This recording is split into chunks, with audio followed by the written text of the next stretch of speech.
जगस्वामी साप सदा शिव मल्हारी मणिमल्ल संहारक ऐश्वर्य प्रदाता शक्तिदाता जयदुरी गणाधीशित आदिरुद्र श्री मातंड भैरवा।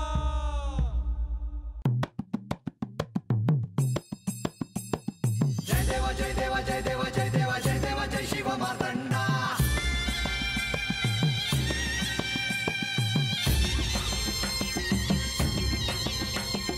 जय देव जय देव जय देव जय देव जय देव जय शिव मातंडा। हरिवर्धन मल्हारी तुझी प्रचंडा। अगडदुम नगारा सोन्याची जेजुरी देव गेले जेजुरा निळा घोडा। अगडदुम नगारा सोन्याची जेजुरी देव गेले जेजुरा निळा घोडा। पाव में तोडा कमरी कर पटा मिहिर मस्तकी तुरा। खोबऱ्याचा कुटका भंडाऱ्याचा भडका बोल अहंकारा सदानंदाचा येळकोट सदानंदाचा येळकोट। जय देव जय देव जय देव जय देव जय देव जय शिव मातंडा। जय देव जय देव जय देव जय देव जय देव जय शिव मातंडा। हरिवर्धन मल्हारी तुझी प्रचंडा। जय देव जय देव जय देव जय देव जय देव जय शिव मातंडा। हरिवर्धन मल्हारी तुझी प्रचंडा।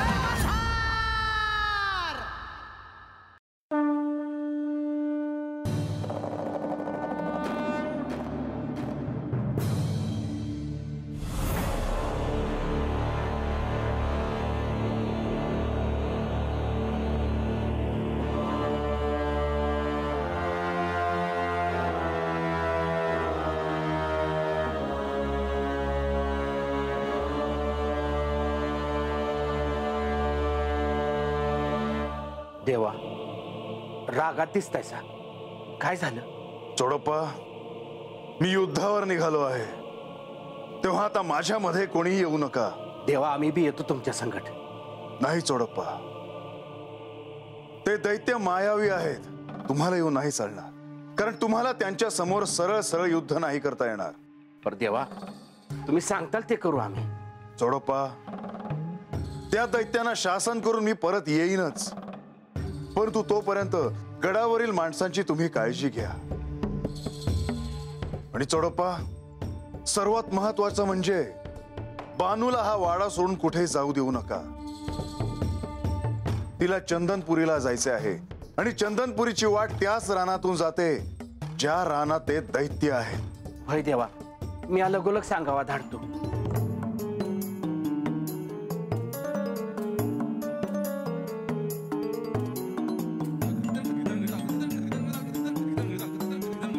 म्हाळसा,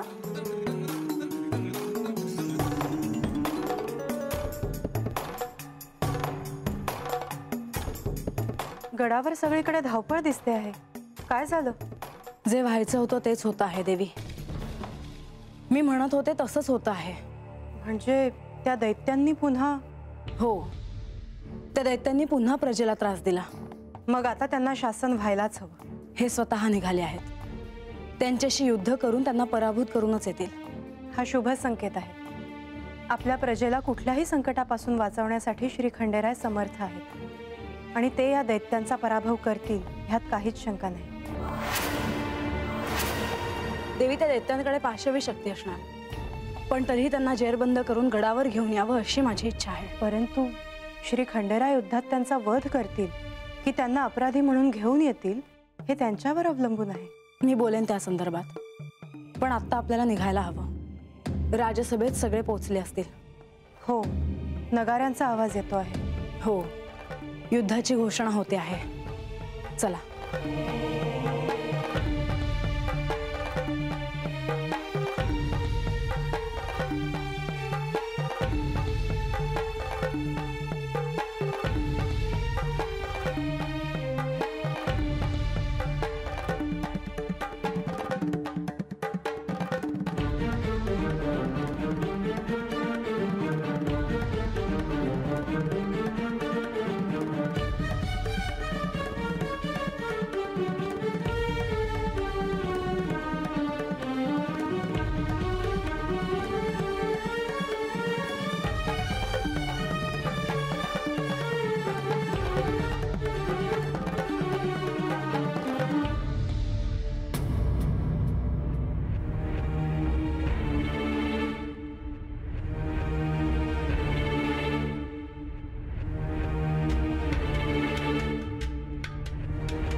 मणी, कसा आहेस?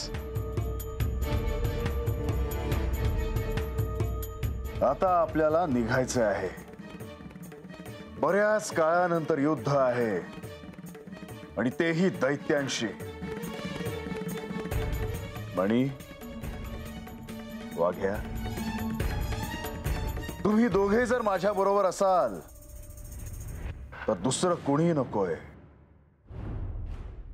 त्या दैत्यांनी जर त्यांचे वाहन आणले तर तुम्ही दोघे माझ्या बरोबर असाल. नाहीतर मणी, मी तुझ्यावरून उतरूनच त्या दैत्यांशी युद्ध करेन.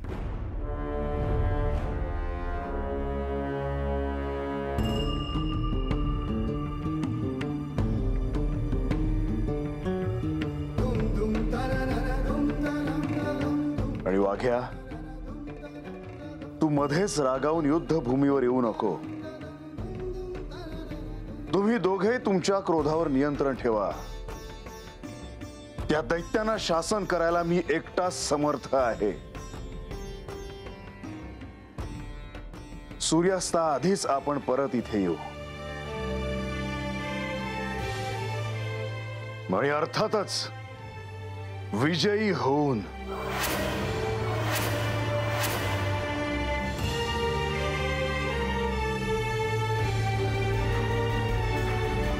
हे आय, काय म्हणायचं या बानूला? हा, कुणाचंच ऐकायचं नाही म्हणजे कसं? कळतंय रे मला, पर आता. अगं पर काय पर, त्यात तर रानात हाय तर ते राक्षस. हा, आणि आपल्याला भेटतात न जायचं हाया. जीवाचं काय झालं म्हणजे? आता उगा नुसतं बोलू नका, त्यांच्या संग चालाय हो. हे मला शिकवू नगस. हे होय का? मग चला की बिगी बिगी. गंगे, तुला काय झालं र? काय नाही ये, चला रे बिगी बिगी. हा ना, चला.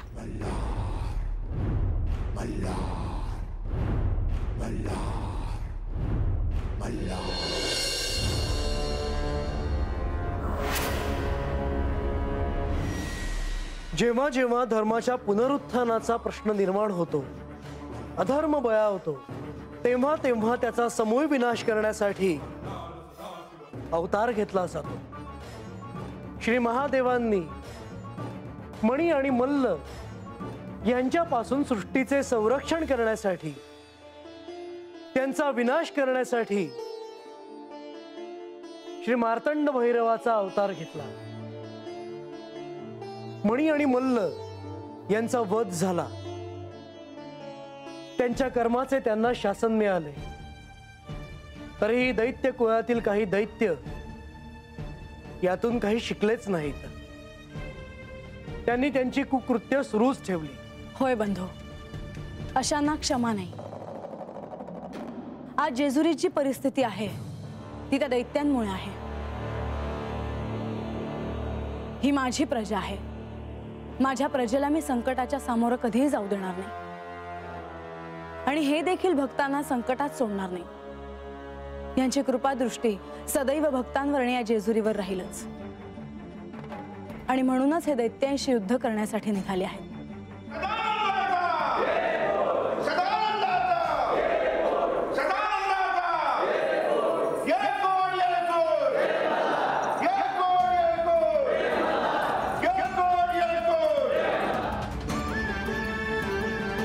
आता हे कोणत्याही क्षणी वनात पोहोचतील आणि कोणत्याही क्षणी युद्धाला प्रारंभ होऊ शकतो. प्रधानजी त्यांच्याकडे प्रस्ताव घेऊन गेले होते. तेव्हा जर त्यांनी त्याचा स्वीकार केला असता तर आज हा क्षण कदाचित आला नसता. पण अखेर तो क्षण आलाच. आता त्यांची यातून सुटका होणे शक्य नाही. श्री खंडेराय त्यांना निश्चितच कडक असे शासन करतील. लवकरच युद्धाला प्रारंभ होईल. तेव्हा सगळ्यांनी धीराने आणि सामंजस्याने राहावे. कोणालाही काळजीचे कारण निर्माण होणार नाही.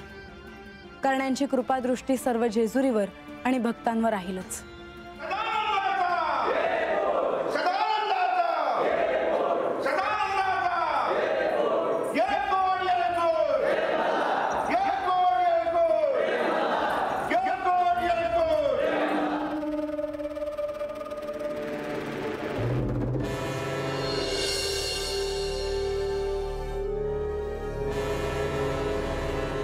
आज हे शस्त्र वापरण्याची वेळ आली आहे.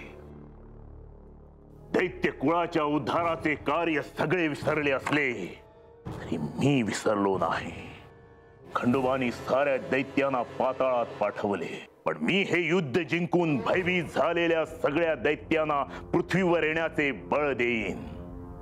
मग मीच या दैत्यांचा राजा.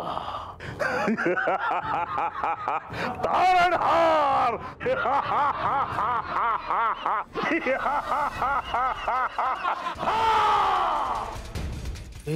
तू ऐकलंच का? काय माझ्या कानावर कोणाचा तरी आवाज आला. कुठं काय? कोण बी नाही हात. हे कोण बी नाही. या आय तिला सांग की समजून तू आज. हा चल म्हणा माघारी. अरे आता कस काय समजवायचं तिला? आता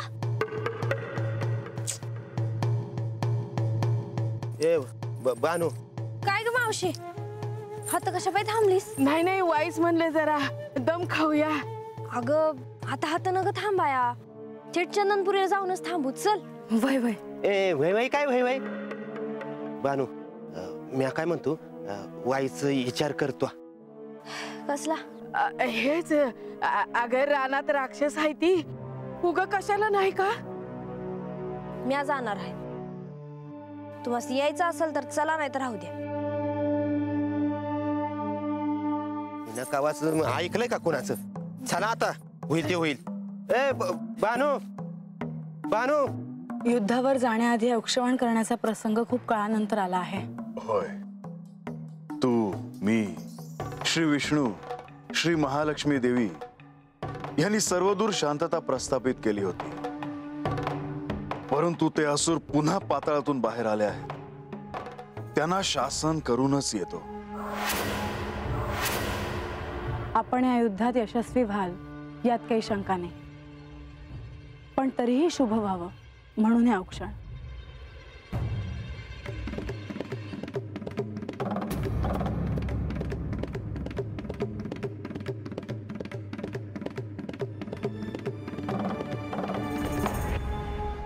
येतो मी. मला एक सांगायचे आहे. तुम्ही आता युद्धावर चालले आहात, ही योग्य वेळ नाही, पण त्या गोष्टीसाठी मला विलंब नको आहे. एवढं काय महत्वाचं आहे? हे कार्य पार पाडल्यानंतर बानूला मी जी आज्ञा दिली होती त्याबद्दल आपण बोलूया. पुढे अद्याप त्याचं काही झालं नाही. येतो मी.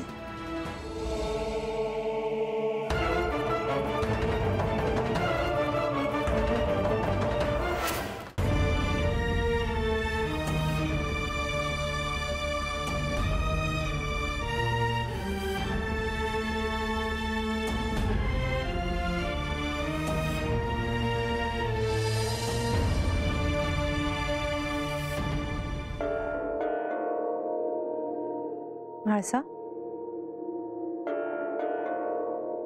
या लक्ष्मी देवी.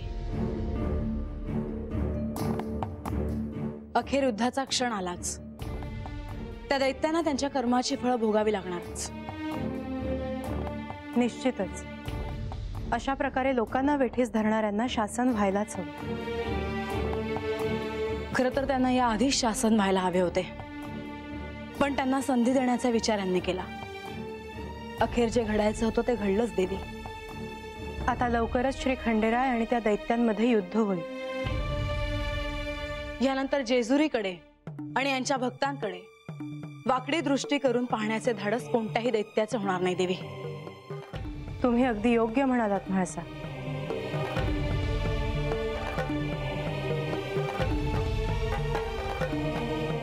म्हाळसा, तुमच्या मनात अजून कुठला विचार आहे का?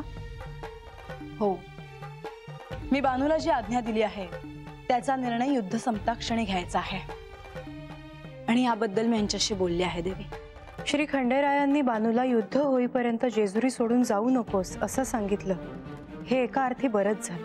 हो, पण हे युद्ध संपताक्षणी त्याचा निर्णय घेतला जाईलच. हे युद्ध केव्हा सुरू होत आहे याची मी वाट बघते आहे देवी. युद्धाला प्रारंभ होता क्षणीच गडावर नगारे वाजवले जाणार आहे.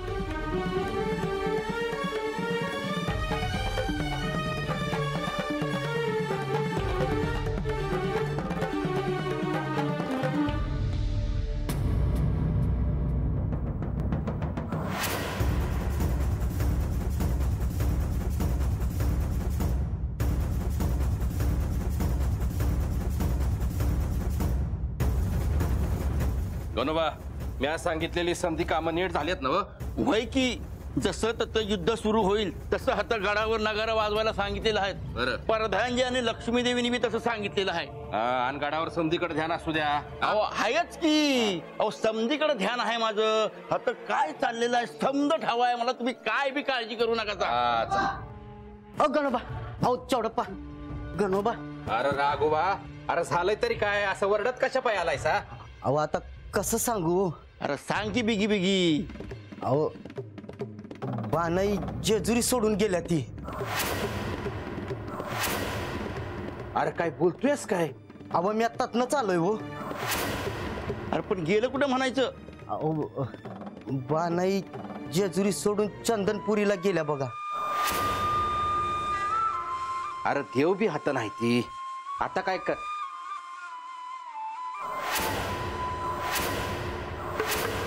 चोडप्पा, अहो काय झालं? नक्कीच काहीतरी बिनसलेलं दिसतंय. युद्धाची काही वार्ता आली का? अहो नाही व. अहो जे भयानक होतं तेच झालंय बघा. नक्की काय झालंय? ते बानाई जेजुरी सोडून निघून गेल्यात.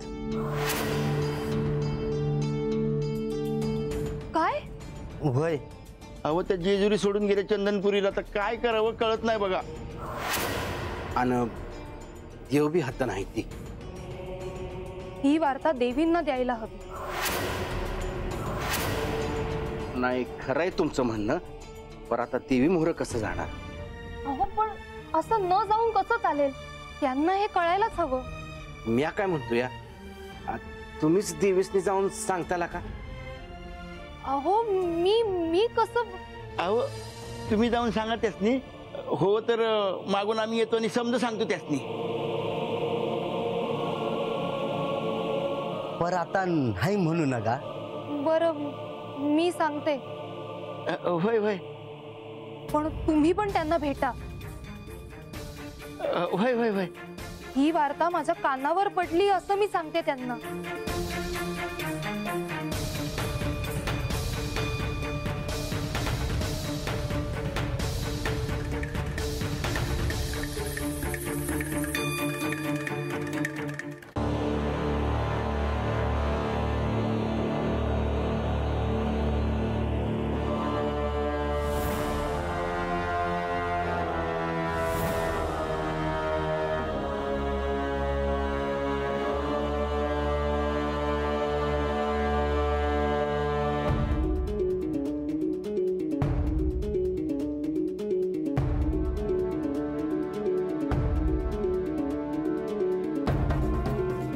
इतकं सगळं घडून गेलं तरी मला कोणी धड सांगितलं नाही. देवी, या चौडप्पा या.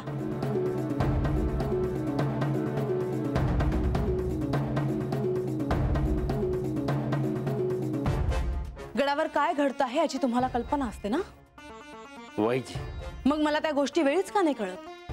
त्या घडून गेल्यानंतर का कळतात? माधवीने मला जी वार्ता दिली ती खरी आहे का? वैजी, तुम्ही ऐकलेलं खरं आहे.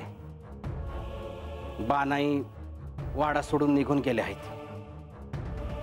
आम्ही तुम्हासनी सांगणारच होतो. पण काय चौडप्पा,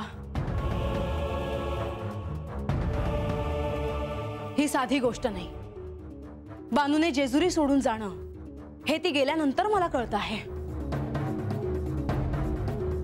खरं तर तुम्ही तिला जाण्यापासून थांबवायला हवं होतं. देवी, मी त्यासनी थांबायला सांगितलं होतं जी, पर त्यांनी नाही ऐकलं. मी त्यासनी म्हणलं होतं का देवांनी सांगावा धाडला होता. पण काय, तिने ऐकलं नाही. ती थांबली नाही. राघोबा, तुम्हाला जर ही गोष्ट ठाऊक होती तर तुम्ही ती मला सांगितली का नाही? देवी, आमच्याकडनं चूक झाली बघा. अशी चूक पुण्यांदा नाही होणार की.